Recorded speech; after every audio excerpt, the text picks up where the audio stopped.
All right, folks. Happy Wednesday. Thank you so much for joining us live here for the Tech Town Square. I'm James Azar, your host. Joining me, my co-host, the one, the only, the legend, the man from the other side of the pond, now living in the greatest country on earth, Eddie Doyle. Eddie, what's happening? I love to say my chosen citizenship is American. While I've still got the funny voice and a British passport, and grateful to have a couple of passports, I choose to live here. I'm a grateful guest. What is happening? Well, last week we had a great dialogue. We were talking tech censorship, and I thought especially your move on tech censorship leading or really paving the way for deep fake.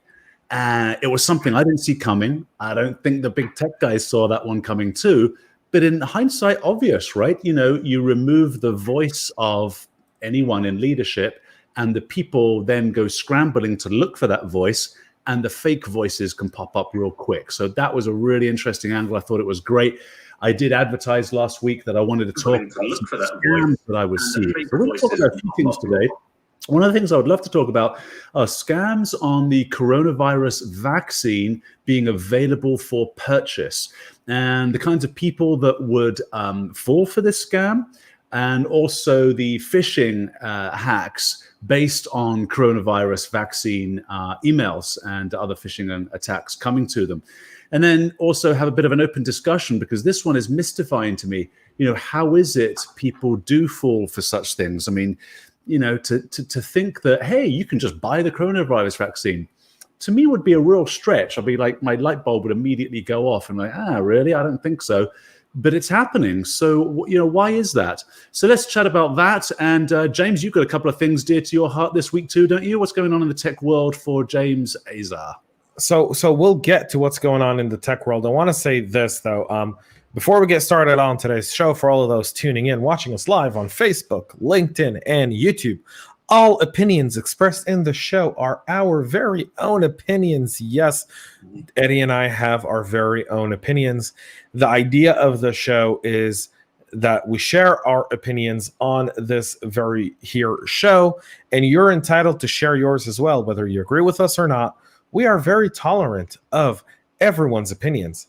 And so you can join us and be part of this discussion and part of it. Today we're going to talk about obviously online scams. In a little bit we'll talk about a few, other stuff that's really been on my mind, including the idea of censoring an opposition because you don't like what they're saying. Kind of problematic, kind of goes against, I don't know, I can name several, amendments, but predominantly amendment number 1. I mean, even if you're not an avid reader, First Amendment is still there.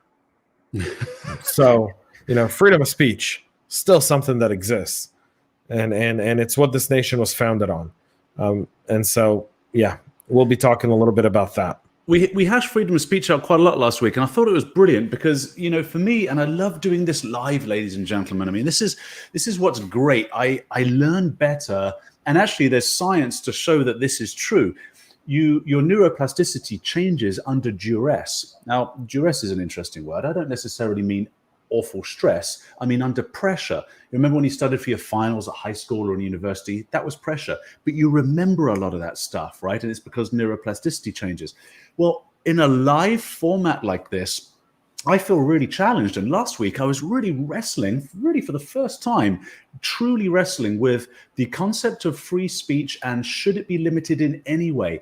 And one of the gentlemen who was engaged in the dialogue, and please jump in on the comments. We'll put your comments up. We will put any comment up, right? Comments that aren't rude, obviously. But if you oppose, if we disagree with it, doesn't matter. We will still put that comment up so that we can discuss it. And one of the gentlemen was saying, well, hate speech, right? It's speech that incites to violence. James brought up some cases at the Supreme Court. And I realized that, there's no way to get out of the fact that you just shouldn't censor free speech. And then after the fact, if there are problems, if there has been an inciting to violence, that's what the courts are for. So it was a great dialogue. Since then, for the last week, I now have a solid position. I like that. I like having a solid position. Maybe in the future, somebody will tear down my position. And if their opinion and position is better, I want mine torn down. But right now, my opinion on free speech is just let her rip, right? Everybody, don't bother censoring, as ugly as it might be. And the reality is also that it's a bell curve. And at the extremes, that's the ugly bit. The vast majority of people are right in the middle. So free speech is actually beautiful because most people are saying beautiful and nice things there. All right, James, what else, my friend, before we get cracking on a couple of... So before we get cracking, today, obviously, January 20th, the day of the inauguration and a peaceful transition of power, which was done today, folks. So for all the hoo-ha and all the threats and 25,000 soldiers in DC, everything went smooth. President Biden gave a decent inauguration speech, and I sure hope that he follows through with his words and they weren't just words for the sake of our country. So I will say that. But let's get into online scams, because online scams is a significant. I mean, so I saw Frank Abagnale Jr. a while ago, right? And Frank Abagnale Jr., if you guys don't know, if you guys have seen Catch Me If You Can, the movie with Tom Hanks and Leo DiCaprio, he's the guy who Leo perpetrated in that movie and played. And this was about a year and a half ago, almost 2 years ago, I have to say, at an event in Birmingham, Alabama. And I got a chance to spend about 30 minutes with Mr. Abagnale Jr., kind of speaking and talking to one another. And it was right when I started my podcast, and I was there kind of as I was the only podcaster there, and we're in the green room and we're having a conversation. And I said, well, that's wonderful, Mr. Abagnale. And I heard him give his keynote, but he said something very interesting in his keynote. He said, every year there's $450 million that leave our economy and go to online scams. And so crazy. We do have a comment from Charles. Charles, welcome back, buddy. The concept that judgment can be excused in the exercise of any human activity is unfortunately absurd. Yeah. Let's come back to what you're saying about Abagnale in a moment. But yes, that I just see LinkedIn user. I don't see the name. I'm seeing it on my end. It's Charles. It's okay, beautiful. Just leave it. Good fan of the show, Charles. Yeah.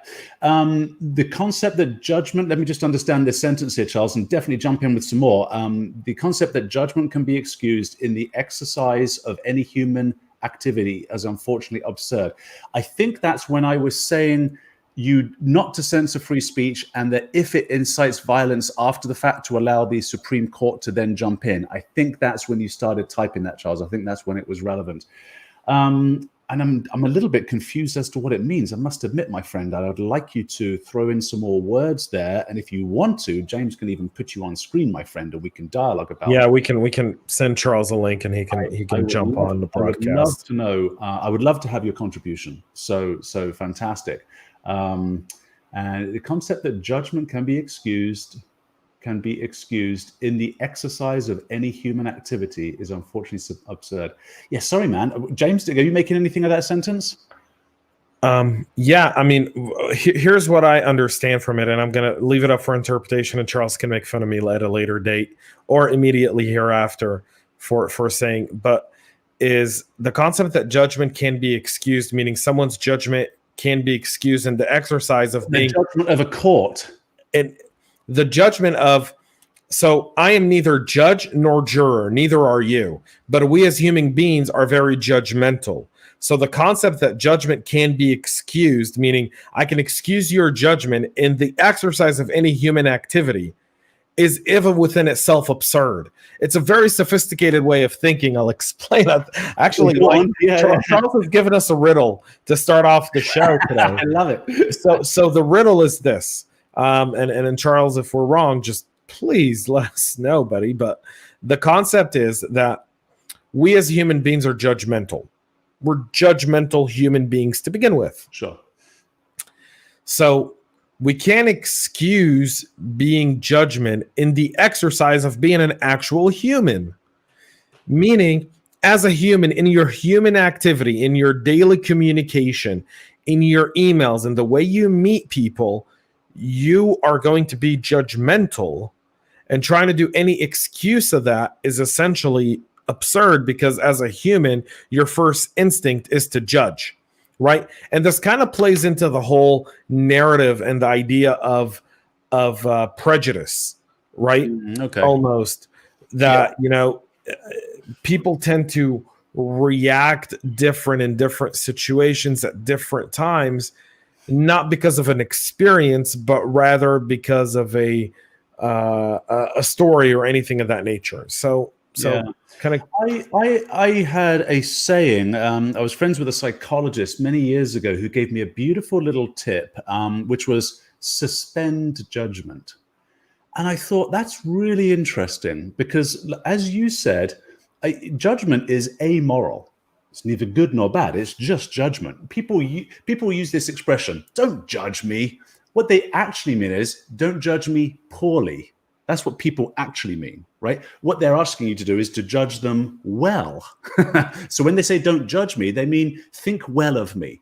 So I agree with you. We are going to judge, but we can suspend judgment for a moment. That's interesting because it gives us. So Charles has given us this clarification, which I absolutely love. So close. Thank you, Charles. all right. Just keep going. More like the fact that we each have the power to hurt others means that we're obligated to exercise good judgment, and you kind of have to agree with that, right? Here's the deal, and this is where I think our greatest challenges in the town square today. The greatest challenge in the town square today is we can't agree on basic principles. So, give you an example. 10 years ago, we could agree on basic principles. I don't have to agree with what you say, but I agree that you have the right to say it. Okay, yeah. Makes sense? That seems to be getting whitewashed a bit here these days, yeah. Correct. That's a bit of a debatable proposition nowadays. Yeah. Okay? But today, we're browbeating over the people who serve us, meaning politicians. You mean they're browbeating us?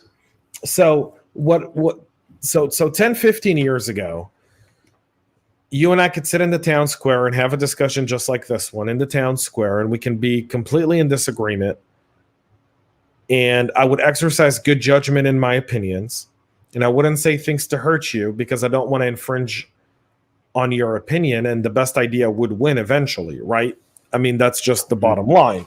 Now we're and the only time where I would hurt your feelings and you would get extremely frustrated is if we were watching a sports game and your favorite team and my favorite team were playing each other and my team won or your team won. You'd be like, yeah, in your face. I told you we were going to win. Pay me my money, right? Sure. Get my beer. You got to, and you would be, your feelings would be hurt, but it was in the competition of sports. Sure. Now, over the last, I'd say since 2012, because this was not the case in 2008. It's very important to note this. In 2008, America was united. We all saw President Obama being a major milestone for the country, and we were all in it, right? But in 2012 and now 16 and 20, we're browbeating our chests over politics and party. And we've lost our agreement on the common principles. And I think that's plays into what Charles just said a little bit, which is today, because of Twitter, because of social media, and social media allowed humans to say what they used to say in their heads or to a friend alone in a room to the entire world. And we've become desensitized to the idea that I can hurt you with my words or with my post as the same way that you would hurt me. I'm throw the quote back up again a moment, please, James. I'm actually wrestling with this a little bit. So I love it. Thank you, Charles, for clarifying. Because to your point, James, yes, in 2008, and let's say for all of President Obama's terms, if a person wore that T-shirt, Hope, right, there was the silhouette of him, and it said Hope underneath it. Walking down, let's say, any street, in Portland, Oregon, or in Manhattan, no problem. You wear a MAGA hat and walk down the street in Portland, Oregon, you're going to get beaten up. Everybody knows this. So that's the difference in climate today, right? Now, people can argue incessantly about whether, well, that's because, Trump's evil, or that's because, Obama was unbelievably amazing. Well, this is for discussion. My point is simply that, one, you could wear and you felt safe. Like, you could even go to a red state and a red city, wear the Hope T-shirt, no problem. But if you were to go to a blue state, blue city, and wear a red MAGA hat, that's a problem. So that is physical hurt. What we're talking about, though, of course, with words, is more like the fact that we have the power to hurt each other means we are obligated to exercise good judgment. Here's where I wrestle with that statement. Obligated to exercise good judgment. Here's the problem. Number one, who says it's good? Who gets to decide whether it's good judgment? So we can see this in our political parties today, right? Biden versus Trump. They both think the other person's got crazy, judgment. So who gets to decide what's good judgment? The guy who's currently in charge, right? I don't mean today being Biden, the person who's president of today, the person who's CEO of your organization, the head of a family, who gets to decide what is good judgment? And if we are obligated, who gets to enforce it? And what does that mean? Right? If we're obligated to do this, and I'm not disagreeing with Charles, I'm just wrestling with this statement because I see danger. Because as soon as we say we are obligated to do something, well, then there has to be law to enforce it, or there has to be some kind of enforcement. And then who got put in charge to say it's good judgment or not? So I'm again live in real time, which is beautiful in front of an audience. I'm wrestling with something here, and that's the point of the town square, right? Charles, I'd love you to jump in some more on this and help me wrestle this one to the ground so that we can understand this. I'm just not keen on who gets to decide the good judgment and how we are obliged to engage in it. So thank you, good man. So here we go. Throw this new quote up. Confiding in a celebrity on a bus. Does that say confiding? Yes. While on an open mic is exercising poor judgment. He's talking about the grab him by the genitalia tape. The Billy Bush tape from 2016. Exercising poor judgment. What they thought was the kill shot that was going to take Trump out. What Charles is saying here is that Trump exercised bad judgment because he was confiding with a celebrity on a bus. Well, he didn't know he had a hot mic, obviously. But the point is, it was. I think that's what that statement's there is saying. It was poor judgment to confide in the celebrity. Correct. With a mic. Yeah, exactly.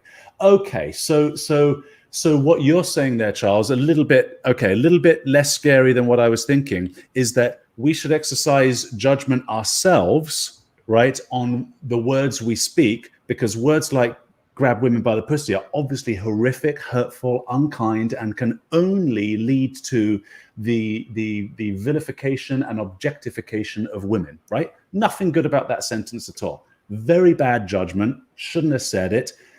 It was dismissed as locker room talk, and I mean, yeah, okay, I agree it's locker room talk, but it was still a horrible thing to say, and we shouldn't have that kind of locker room talk. But now I understand what you mean. So if we are obligating ourselves to exercise good judgment in our free speech, and I'm 100% with that. Yes, good. As long as other people aren't, precisely, thank you. As long as other people are not obliging me and judging my speech, right? So yeah, exactly. So exercising, this is a wonderful topic because judgment takes us kind of into our topic for today's episode, which is a little bit of the idea of these online scams, right? And why do people continually fall victims to these scams? It is a self-judgment, isn't it? Can I set the stage here, James? I'm going to. You absolutely can. Go for it. This is from the UK's Daily Mirror back in December the 11th. where people first started to see scammers are flogging fake coronavirus jabs on the dark web for 230 quid. Okay. So we've got some screenshots right here, the dark web, okay, where they're selling this stuff. Looks pretty legit, right? Well, it's the dark web. That aside, they are showing something that is pretty legit. We're going to get to why it's on the dark web in just a moment. Here's from Business Insider, dark web vendors. This is when it comes across the United States. The date on this is actually December 18th, so a little earlier. $300. Quick upticks in listings since the FDA authorized the Pfizer shot. And again, I think we scroll down. No, this one didn't contain screenshots. Computer Weekly, right? So Computer Weekly is showing a scam in phishing. So that's slightly different. It's phishing based on COVID. And I've got some other screenshots from the dark web right here. Give us your Bitcoin and say goodbye to COVID-19. All right, beautiful. So that's what I want to talk about.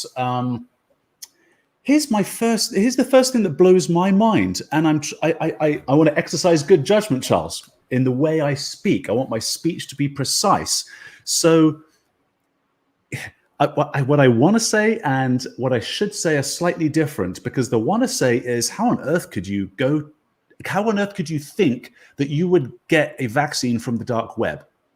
But there are people that do that, and that comes across as patronizing and frankly unkind to people who are desperate because they're living in great fear. I'm not living in great fear of this virus. So I have to exercise, God, Charles, you've contributed a lot to my life tonight, man. I mean, I'm being sincere with that.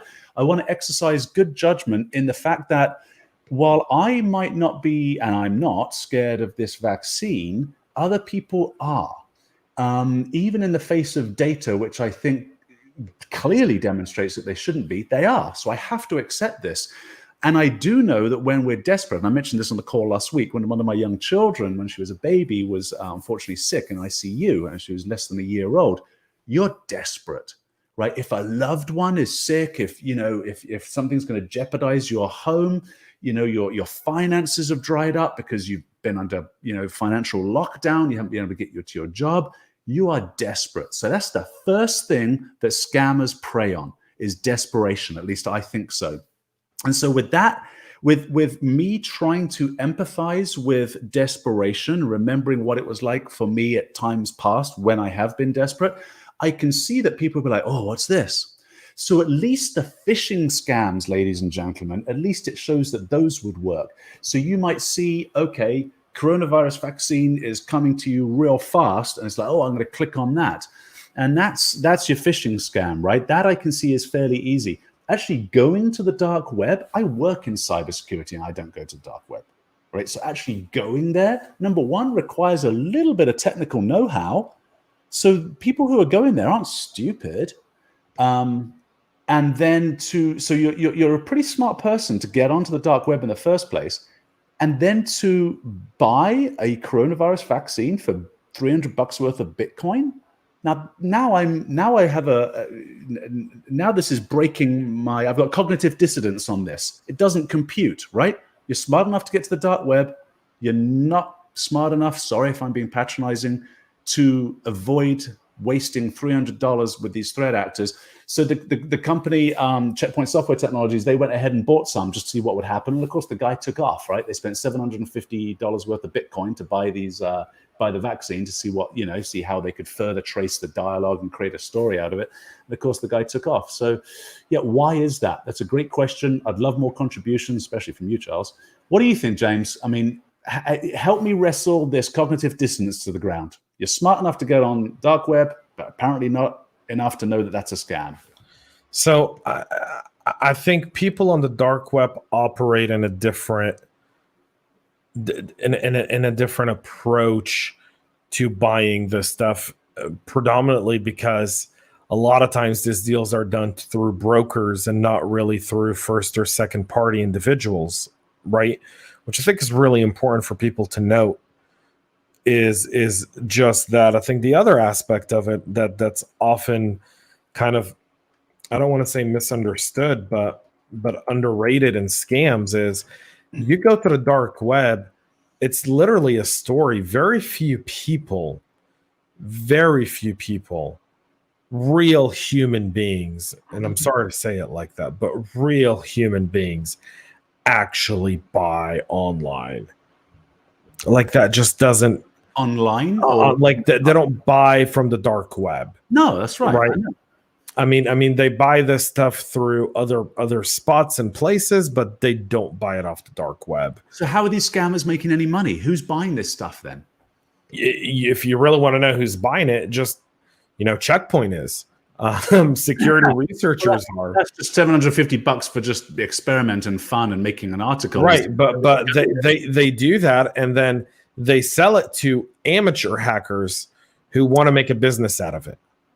Right. Mm-hmm. So think of the amateur hacker, the new guy, the wannabe guy that wants to be in kind of the script kiddies, we used to call them, right?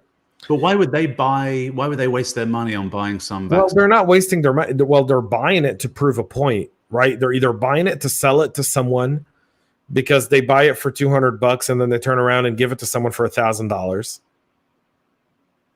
Right.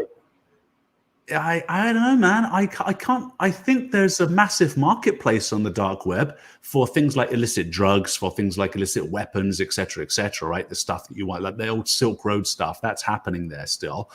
But with the vaccine, I don't think they're putting it up on the chance that just a couple of people are going to pick it up. Well, I mean, again, it's a statistics thing. And if you're we seem to put these cyber criminals on a pedestal. Like, there's no way they would fall for scams they themselves would do. And you're like, yeah, they're kind of that stupid. That's why they get caught. Right? These guys are criminals. Yeah. And criminals, they're what is it? There's no honor among thieves. There's no honor among thieves, right? So why would there be honor among thieves here? I think Charles says this.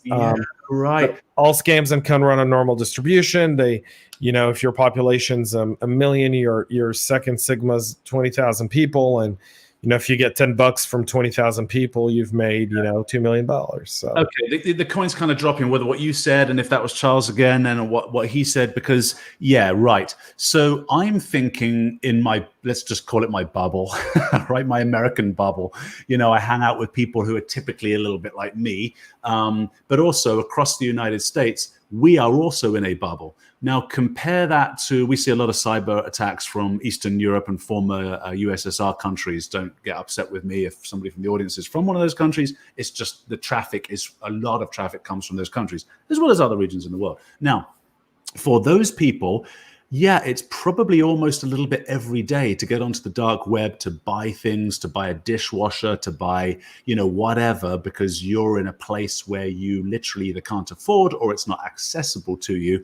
And just as that comment said, we're talking about the people on the edge of the bell curve. So yes, if the normal distribution, as you said, is 1 million people, I've never heard your second sigma, but that's cool. I understand what you mean, right? We are talking about the fringes of the bell curve.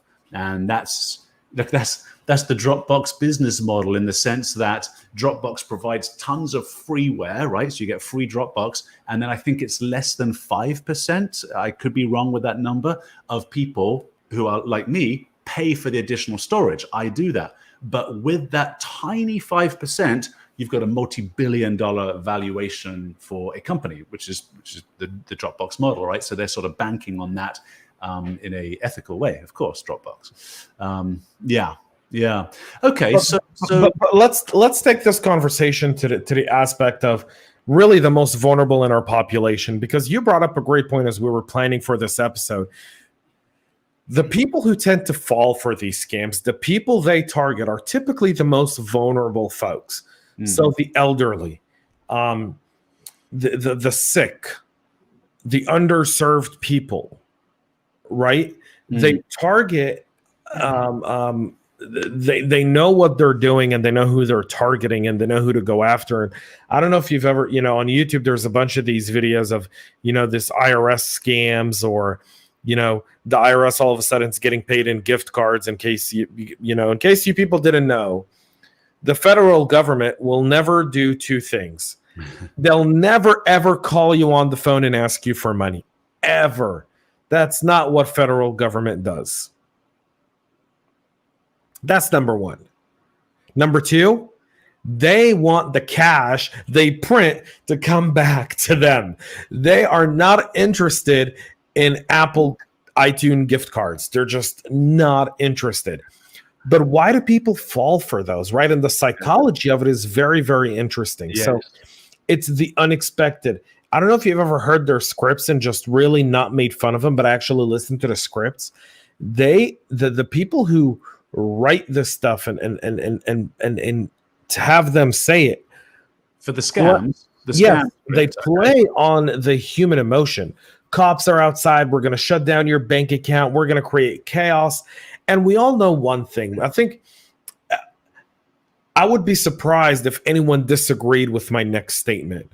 There's nothing efficient or easy when dealing with any government entity of sorts ever. That's right. If it's one click to payment, it's not the federal government ever. Right? So when you get a call and it's someone pretending to be from the federal government and they're threatening all these things on you, you automatically go to the fact that, oh shit, I better just pay him this $1,000 in gift cards or $500 in gift cards, right? And get it over with. Because if I don't, and this is real, right, it goes to kind of risk management. It kind of plays into cyber, right? Like I'm going to have to pay a lawyer and I won't be able to pay my bills and I could lose my house and my car and my job and my kids won't have food and all these different things. And so you're in your mind, you're going, they're not asking me for $100,000. They're asking me for $800. Yeah.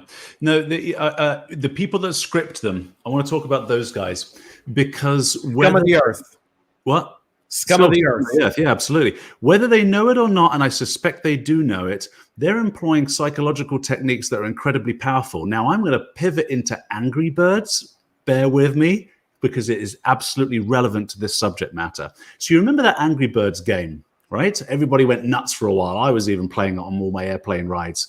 And you got the bird with the elastic band and you stretched it and you fired it into the group of piggies or into the glass and it shattered stuff and then they all kind of fell down. Now, that game was wildly popular and it actually kind of blew me away. I'm not a gamer. And so I thought, gee, why is it so popular? Did a little bit of investigation. The people that founded that game hired a team of PhD psychologists, neuroscientists, clinical psychologists, psychiatrists. Now, for those of you who've played it, it's called tension and release, okay? When you pull that elastic band back, there's tension, and then there's a pause, and then that bird goes across, its release. And then you would hear smashing glass, and you would see the piggies fall, and again, the piggies would slowly start to roll and then they would all roll into each other and fall over. Now, what that actually does is releases dopamine in your system.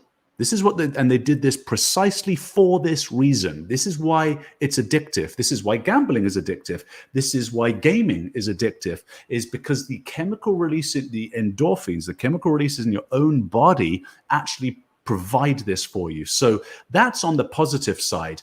Dopamine is the drug, right? The human drug that basically sets you forward motion in goals, right? So back with our ancestry many, many millennia ago, when we saw an apple tree, we went, oh, I want that. And it drove us toward eating, right? Which was survival. This is how strong those mechanisms are. And by the way, side note, this is what drug addiction is all about. It's not the actual drug. It's the drug that turns off certain receptors in your brain so that you get a massive serotonin rush. That's what the high is. The high is a massive serotonin rush, and people constantly chase it. And the reason why they get addicted is because you can't keep turning that stuff off. And that's why you need more and more and more of the drug until you finally wreck your life. So just don't do it and go for real dopamine. Go for a run, right? You get endorphin release. It's called the runner's high.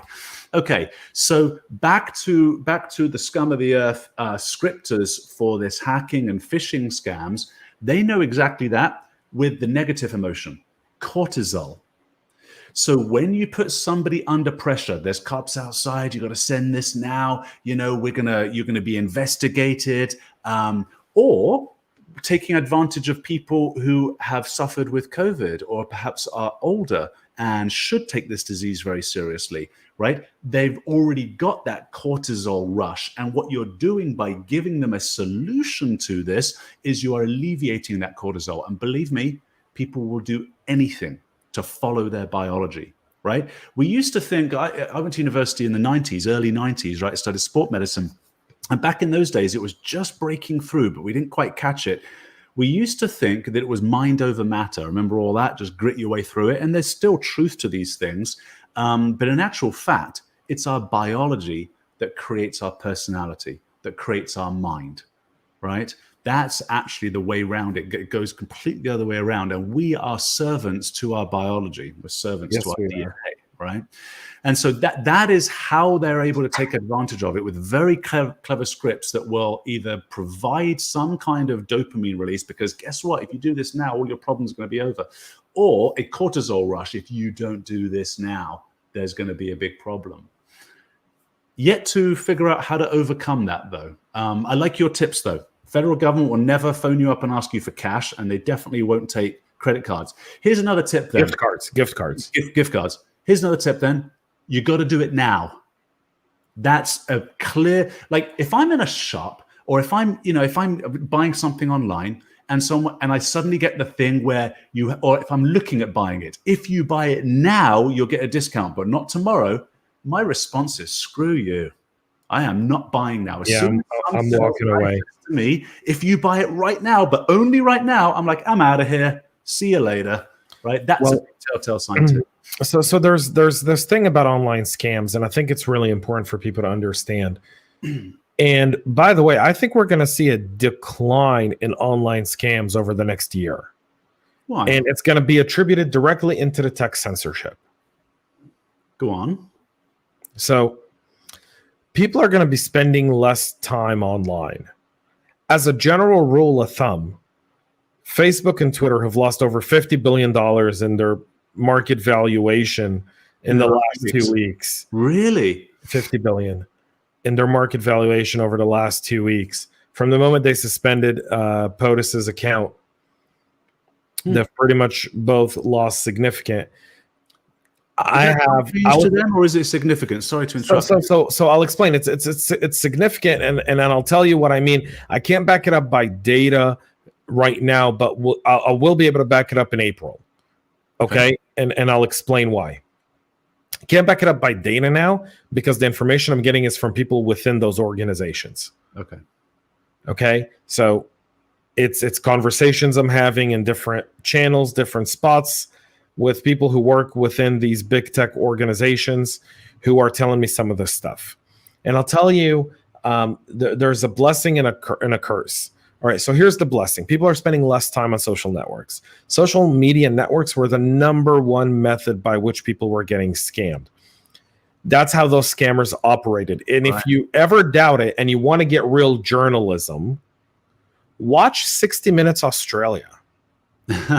I on occasion have. Funny you would say that. Why do you know about 60 Minutes Australia? Because when I want to get an unbiased opinion about anything, I'll watch 60 Minutes Australia actually did what 60 Minutes used to do 12 years ago. Where'd you pick it up? Where'd you get it? So, I mean, I go through YouTube to watch it. I have no other way. Yeah. But I love 60 Minutes Australia because I think they're one of the last real investigative journalism bodies out there. Like real journalism, folks. I'm not talking about right, left. I'm talking about facts. Like they actually did a Donald Trump versus Joe Biden story that aired like a month before the election that I thought was like the most even-keeled representation of both candidates. Yeah. Right? It wasn't softball questions. It wasn't, we're going to highlight all the bad things on one guy and good things on the other guy. It was just like, here's all the good this guy's done. Here's this guy's history. Yeah. Here's all the bad this guy's done. Here's all the bad this guy's done. Let me interject for just a quick moment, James. I want you to hold that train of thought because here's why I'm a fan of it. Patrick is back. Hey, Patrick.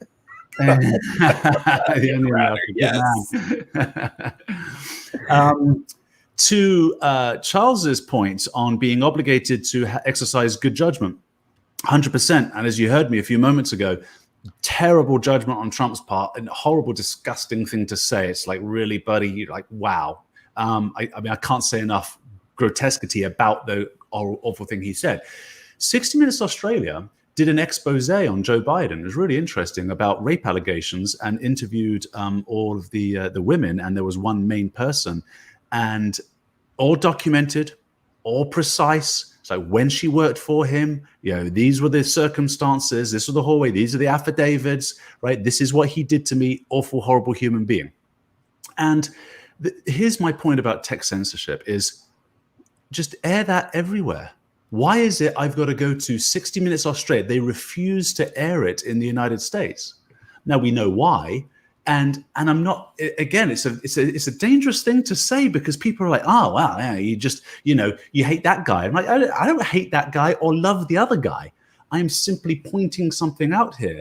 And so this is why I'm a fan. So I want to get back to the point I was trying to make with, which was 60 Minutes Australia. They kind of dug into this. So here's what I'll tell you.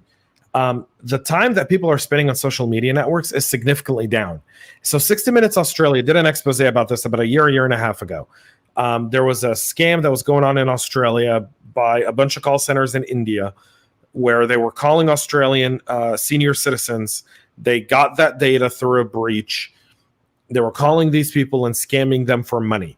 The 60-minute investigative journalists actually went online, identified the people. They actually got hackers from an off-site location to hack the call centers, and they turned the cameras around on the hackers. So they were actually listening in to all their calls. They hacked their CCTV, IoT cameras in the call centers. They had it all, and then they flew to India.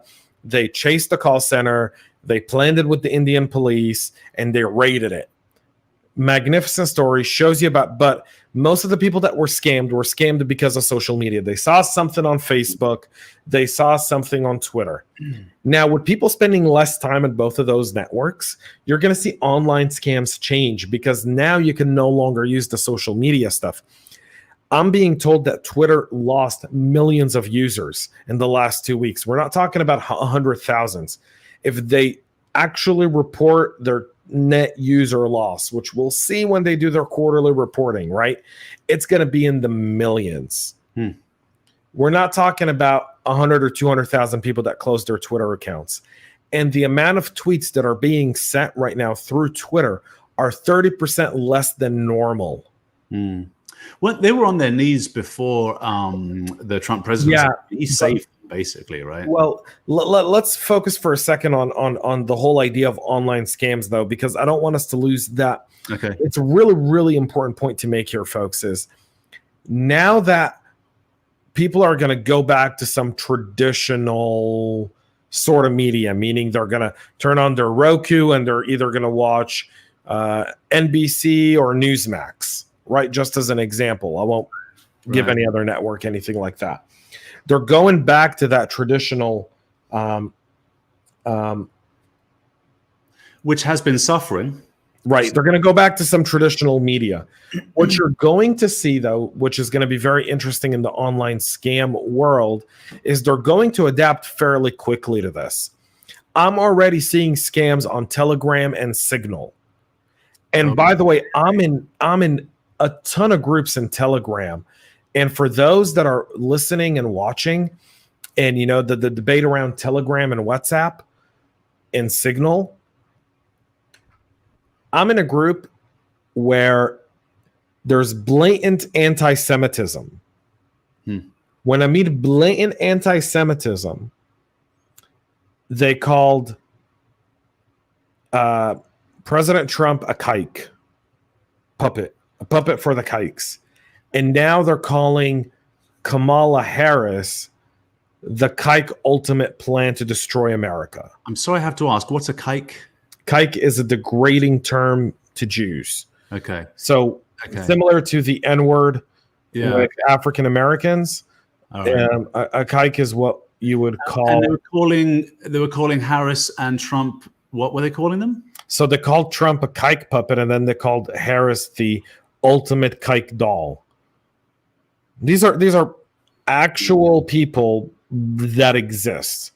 Now, these are groups that I'm a part of on Telegram. It's mind blowing, right? Some of them are cybersecurity group folks. We're not talking about political groups. Some of them are cybersecurity groups with people just wish more people like Charles and were obligated to exercise their good judgment in their speech. Right, but you have to understand one thing: if we want to reform the internet, we don't reform the internet by censorship. We reform it by exposure. So right. You no longer had to use a username. So if Charles P was actually Charles P on here, not LinkedIn user, right? And then Charles, you're magnificent, you're amazing. Thank you. We don't mind you being LinkedIn user, but I'm using you as an example for this one. If Charles was only Charles P, and you knew that it was Charles P writing that comment, and there were repercussions for Charles P for writing that comment, Charles P would exercise good judgment in the way he would comment on something. The fact is, these people on Telegram or on Twitter or on most social media, they hide behind aliases, fake profiles, and all these different things that lead to the type of hate and the type of dialogue that's spewed out, that we've become desensitized to it. We've become desensitized to violence. People don't understand this, but our entertainment, the way we entertain ourselves through TV shows and movies, and the way we interact through social media and behind aliases and behind fake profile pictures, right, and usernames and IDs, is the concept of we're desensitized to it, right? We're desensitized to violence. So when we see a real life shooting, right, like it no longer bugs us. Yeah, it's 500 murders a year in Chicago. 500. It's more than one a day. It's not even making news. It's not even making news. You know what's making news? The fact that Kamala Harris wore Converse on a cover of a magazine. Yeah. Come on, guys, take it in proportion here. We as humanity have become desensitized to these issues, and we have to eliminate that, and we have to start becoming outraged at the things we need to be outraged on.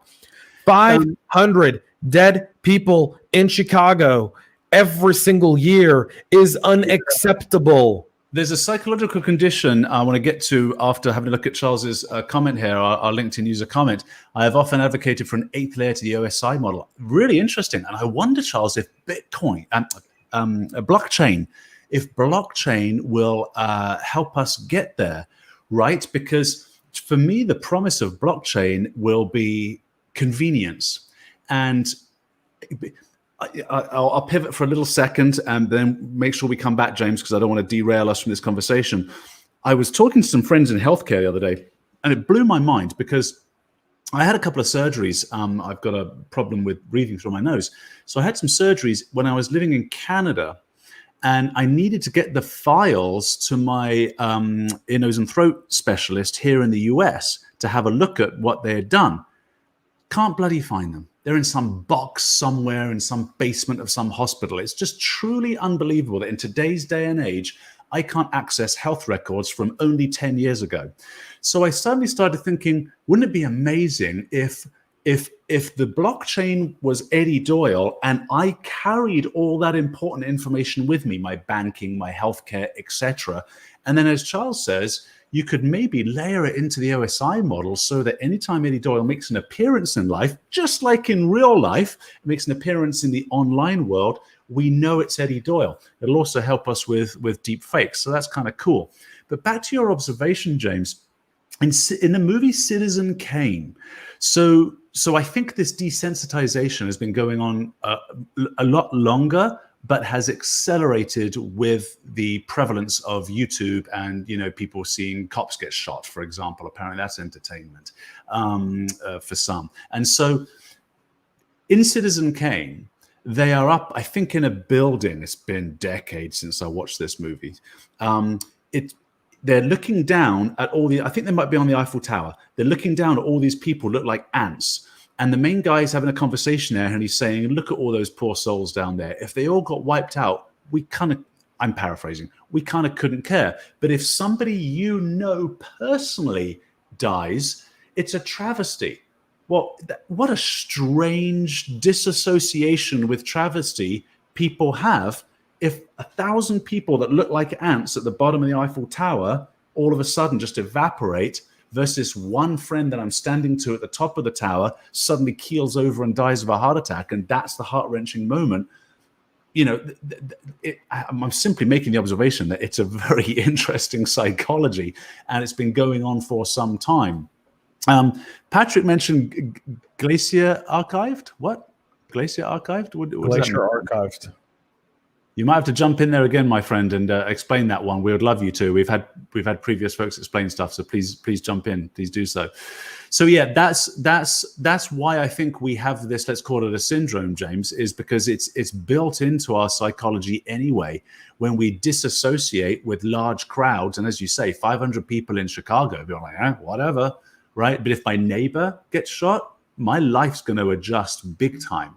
See, I disagree with you. I think people we only are shocked for a period of time that we remember it, and then when life comes back to normal, then everything goes back to normal, right? And we become desensitized to it, and that's kind of what we're living in today, right? So we live in a world today where a lot of the discussions, Eddie, and a lot of the things that people do and say are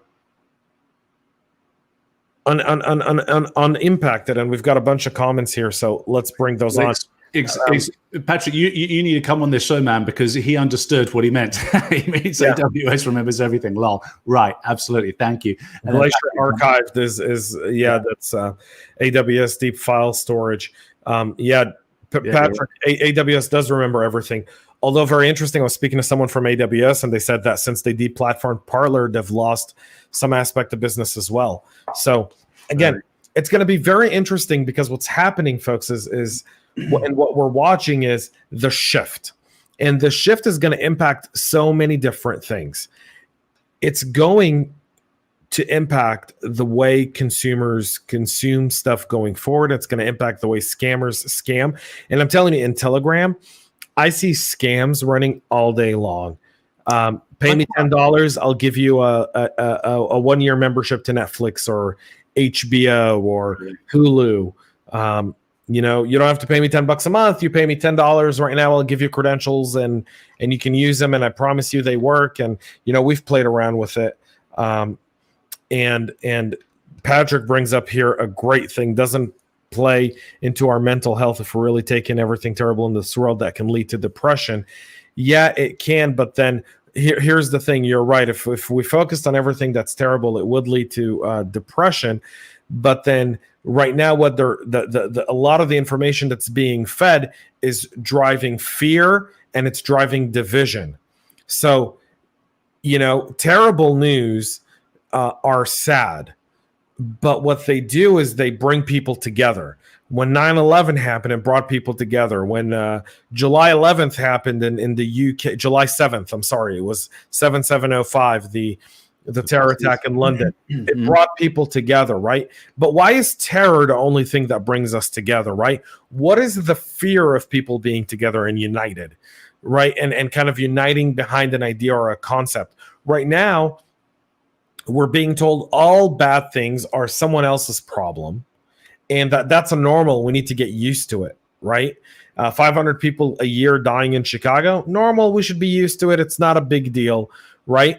But Florida being open, bad. Ron DeSantis, bad man. Well, and moreover, the facts are incorrect. So now Steven Pinker, Canadian psychologist, teaches at Harvard, I believe, a brilliant mind. He wrote a book called Enlightenment Now. Very interesting book. Now, this book, Enlightenment Now, he's a psychologist and maybe not a statistician, but he certainly brought a lot of relevant statistics together to prove and show and demonstrate that in actual fact, we have made leaps and bounds into a much better society than ever in the human history. It's such a joke. We're so brilliant today, even with the 500 shootings. I'll give you an example. The reforestation, not deforestation, reforestation has been achieved now in 3 of the major continents. And so, but all you hear is the decrying of cutting down woods. And I'm not saying that that's a good thing. We shouldn't be chopping down our lifeline to oxygen so that we can have, more purses and soybeans. I think it's a dumb idea to cut off our oxygen supply so we can have a soybean.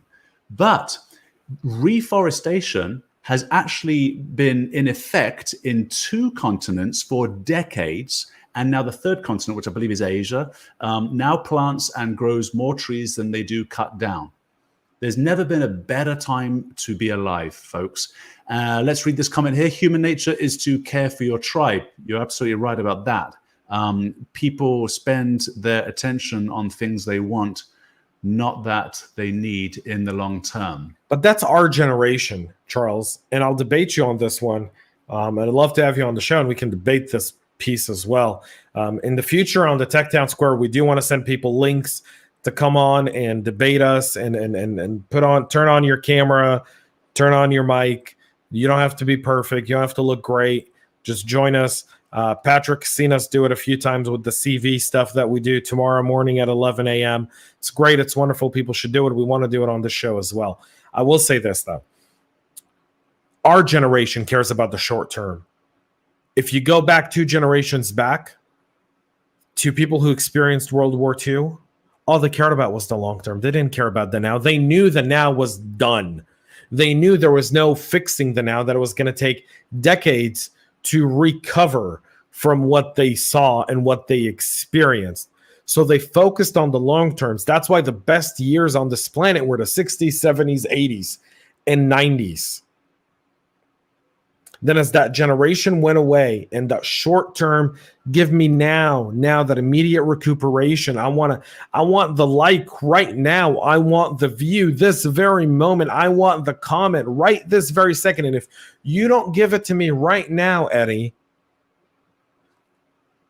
I'm not gonna play ball with you. I'm not gonna do it. And the challenge we have with today is patience doesn't exist. Our ability to understand each other is still there. You know how I know it's still there? Because here we are right now, live streaming on 3 platforms, tens of comments, right? Tens of listeners. We hope to get to more, but we're just getting started. And we're people are listening and they're going, okay, great. And some people keep scrolling in their feed, and some people stick around and listen, and they go, okay, I may not agree with everything these 2 jerks say, but I agree with some of it, right? Or I disagree at all, and I'm going to make my point. I think there's very little opinions that can't be changed given an idea. Values, on the other hand, are things that are very, very difficult to change. And the discussion today, the reason we see a lot of this stuff is around the idea of value. We don't value human life like we used to. We don't value each other like we used to. We don't value where we live as a country anymore. I see that from what people do, and the idea is that when we lose that common set of values, everything at that point becomes toxic. And when you talk about online scams and you hear these scammers, they have no values. They're doing it to make a buck. It's the only job they can get. It's the only thing they can do. They don't really care if they're stealing money from you, because in their mind, they're justifying it as saying, but you live in America. I see you on Facebook. I see you on Twitter. You've got the good life. You're taking pictures in Miami and you're in New York and you've got all the food and you're going to these restaurants, and Instagram's pretty much like a giant, food picture. Like when people look back 100 years from now at what our generation did, those jerk offs ate all the goddamn time. Like that's all they did. That's like 80% of Instagram is food, right? Like that's literally 80% of Instagram. I agree with you that there is a downside to the modern day that we're living in. I still think today's day is better than it ever has been. I think the 60s did look great. I wasn't around. I was born in the 70s, so don't remember much of it. The 80s were totally cool, and the 80s music is epic. So I remember with nostalgia, right, Duran Duran and Depeche Mode, U2, all that kind of music, right? Def Leppard, amazing. So I remember with nostalgia those kinds of things, but I think today is a far better day, and I think that there is a fringe. Again, it's the edge of the bell curve, the scammers that are looking over their fence at Instagram and seeing all people take pictures of sushi and think, oh yeah, I'll scam those people because they deserve it because they're idiots. They take pictures of sushi. Apparently, I mean, this is kind of the justifying attitude of people who don't do as Patrick said, which is to oblige themselves to good judgment. But it is the fringes. And I think the majority of people, now this is a touchy subject, and I'm going to suspend judgment on the subject, but I think the majority of people will look over the fence at people taking pictures of sushi and go, hey, I went in on that action, and they'll come to immigrate. We saw massive migration to Europe, massive migration to England. Remember the jungle? So the jungle was a camp, a sort of a self-imposed camp that all of these asylum seekers that had come across from Africa, come across from the Middle East, taken perilous trips into across the Mediterranean, and then hitchhiked and walked all the way up to Calais in the north of France, where the channel, the tunnel that attaches England and France together is, because social service. By the way, the reason why is because there's more social services in England than there is in the other European countries, which was actually quite shocking to me to find out, because I couldn't understand why are all these people camped out there. You're in France, they got pain au chocolat. Stay, it's awesome. But in actual fact, they want a free pain au chocolat, and apparently they can get one in England. So these are the people, for the most part, coming over, not to scam. There are some people in the crowd that do that, of course, but then the majority, I think, are coming over because they want a piece of the action. I get that. That's a human sort of response. Whether they should or shouldn't be invited to come over, that's a debate for another day. But I think that's the majority. And I think that the reason they're doing that is because we've got something awesome and amazing going on over here. Like the Western world figured something out, the Renaissance, right? That's what birthed this thing. And then America took it that much further, right? By putting what I call the greatest social experiment ever together, the Constitution. Nostalgia is very seductive emotion. It is. He was, as you started talking, he was writing, and you both pretty much said the same thing simultaneously. Too funny, because my nostalgia for Def Leppard, let's say, if I play that to my kids, they're like, "What is this nonsense?" It's very seductive, and I could still. So I want to end today's show on a high note. Okay. I want to end it on a high note because I feel like, and that's going to be my goal going forward every single week. I want to end the show on a high note. Before I end the show, I just want to let people know tomorrow 9 a.m. Same channels, YouTube, Facebook, LinkedIn. I'm live with the practitioner brief. It's a brief from the point of view of a CISO. Stories I'm following. You'll see the stories live on the screen and the sources, and I'll tell you what they mean and how I'm what kind of remediation I'm doing and stuff that I'm doing. You can tune in. That's 9 a.m. Eastern Standard Time every single day, Monday through Thursday. Tomorrow I'll wrap up the week. We'll talk a little bit about that. At 11 a.m. I'll be live on LinkedIn with Renee Small and Naomi, and Chris will be talking about our InfoSec hires challenge for January. 6 people have found jobs thanks to this challenge. Awesome. 4 down. 4 down, and I hope that Patrick will have some good news for us tomorrow. Patrick is part of that challenge, and Patrick's kicking ass, man. Awesome. Patrick is an asset. If someone's looking to hire someone, you guys got to get Patrick on your team. I wish we were hiring right now, because if I had an open rec, Patrick would be it for me. So I'll say that.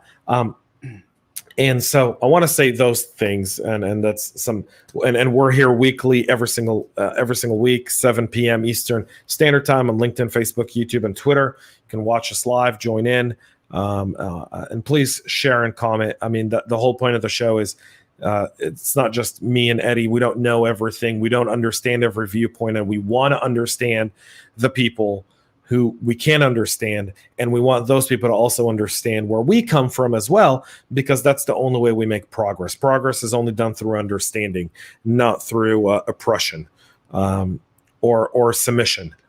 Okay? Now, I want to end the show with the following. No matter everything we've been through, and 2 weeks ago today, we saw something absolutely horrifying, a bunch of people storming the U.S. Capitol. Disgusting. No justifying. Go back 2 weeks. Watch us talk about it. I was horrid. As a veteran of this nation, as someone who loves this country, I draw a line in the sand. That line in the sand to me was drawn on December 14th, when this election was duly certified, when all 50 states certified their elections. Everything from there on out was a little bit of gaslighting and a little bit of problematic people trying to but that's the thing. It wasn't as much gaslighting as it was people misinterpreting the Constitution. Okay. And I didn't get to talk about something I wanted to talk about, which was, Alex Stamos. I'll talk about him tomorrow. I'll dedicate 5 minutes of tomorrow's practitioner brief as an extra at the end, talk about Alex Stamos, because I've got a mouthful to say to that jerk. Okay. But I will say this. The sun shined today. It rained somewhere, the sun shines someplace, and it sets someplace else, and everything's fine. And yes, we're going to go through challenges. Life is not supposed to be a cruise control on the highway in a Tesla on autopilot. That's not what life is. Life is filled with challenges, and you lose sometimes, and you win sometimes. Okay? And for some people, today marked a win, and for others, it marked a loss. But I think we all collectively can say that we want whatever goes on over the next 4 years to be a win for everyone. Meaning we want everyone's opinions and voices heard and respected. And we want to be able to have the politicians realize that we don't work for them, they work for us. And it's only then, I don't care what side of the aisle you're on, if we just understand that, we'll be on a path. I have an idea, and in my idea, I want to develop a mobile app that allows congressmen and senators to allow their constituents to log into this app. And when you're going to vote on the floor, so here's what used to happen, and I'm making this really long, and I shouldn't, but it's really important that I share this. What used to happen in DC, what used to be the thing, was a bill would be brought to the floor. Right? It'd be introduced. The congressmen and congresswomen would look at this bill, and they would be like, we're going to bring it out to vote, come out of committee, be introduced. We're going to bring it out to vote in 2 weeks. And in that 2 weeks period, these people would go back to their districts, and they would hear from their constituents. Please support this bill. It's very important for me. Please object to this bill and vote it down, because it doesn't address these specific things, or it's going to cause me hardships that could hurt my business, my life, my health, all kinds of different things, right? And those things were taken back, and the bills were adjusted again, and a version would be taken out. Today, none of that is being done. I want to build an app that every congressman and senator has to use, that only their constituents, you got to have an address, you got to be a registered voter in that district or that state for the senator. And when a bill comes up, that bill's uploaded into the app so you and I as constituents can see it. We can read it, and we can voice our opposition, and that can directly be communicated not only to the staffers, but to the congressman, women, or senator themselves. It's a cool idea, man. Yeah. Because we live in an age where we have all this technology. We're communicating through social media, which gets filtered, right? Because you can be banned and you can never be heard from again, and you're silenced. But our congressmen and women and senators, the people who want to make these laws, and I don't care who it is, I don't care if it's Democrats or Republicans, right? I'm not saying this today. I've had this idea for about a year and I wanted to do it a year ago, right? Is have this app and allow your constituents to communicate. If you're elected by the people to serve the people, remember that. And let's remind them that peacefully. Let's remind them that by letting them know what we feel. And I don't care if you disagree with what I think. I think a $15 minimum wage is the dumbest idea on earth. It will kill this country. And I'll tell you what, they're going to pass it and it's going to have an exception and it'll still be minimum wage. The only people that'll have to pay $15 an hour minimum wage will be companies that make over $10 billion a year. And the person's got to work 35 hours. Like, you think lobbyists are just going to hand down, slam out a $15? Like, you think Chili's lobbyists, the waiters, the Chipotles, all those companies are going to be like, yeah, $15 an hour, do it now. You guys are mistaken. So understand how Washington works and understand the power, and then understand the platitudes that most people say, and understand what's actually can be accomplished and what can't be accomplished. There's two people I think you should reach out to on your app. One's Dan Crenshaw, the congressman over in Texas, because he does this thing. I used to follow him on Instagram, and I say used to simply because I like to change what I'm listening to, right? So it's like no reason why I don't anymore. But when I did, he would explain a lot of these bills that came down. He really took pride in saying, okay, this is what it's about. Because these bills have crazy names and people are always trying to slide things under the door. And it's just crazy. So he does, okay, section, blah, blah, blah. And he breaks it all down on these online videos. So he would be an advocate for something like this. Then, of course, you would need somebody, so he's a Republican. Then, of course, you need somebody on the other side to help you. And I think Tulsi Gabbard would be all over this. So right? I think it'd be another person. I can actually help you get a hold of Crenshaw. Gabbard, I don't know, but so I will say the following. Something I want to push, something I'm looking to do, and I want to end on this high note, guys. Everything's going to be just fine. We're going to wake up tomorrow. There's going to be challenges. This country goes through it. The reason China and Russia are so darn successful is because they have real dictators, and their strategy. Putin's been in power since I was a kid, okay? I think I was still learning what my body was when Putin first went into the presidency in Russia, all right? And they still haven't produced an electric vehicle. I mean, come on. No. Right? Right. They still haven't produced a lot of things. But the Russian people are good people. And we have to start understanding that we can disagree with governments, but the people overall, most people are really good people. And so let's just let that sink in as well. Next week on the show, we're going to talk about China. China. Okay. The CCP, the Chinese Communist Party. Here's what we're going to talk about next week on the Town Square. I'm bringing this forth right now. Get your arguments ready. Come with facts. I've invited a guest. I hope she'll say yes. I've invited Charity Wright from Recorded Future to join me. Charity Wright is a former military intel, speaks Chinese, speaks Mandarin. Very, very bright, smart lady. I did a podcast with her in December. We did a Christmas Day live show. You guys can go back and watch it on YouTube.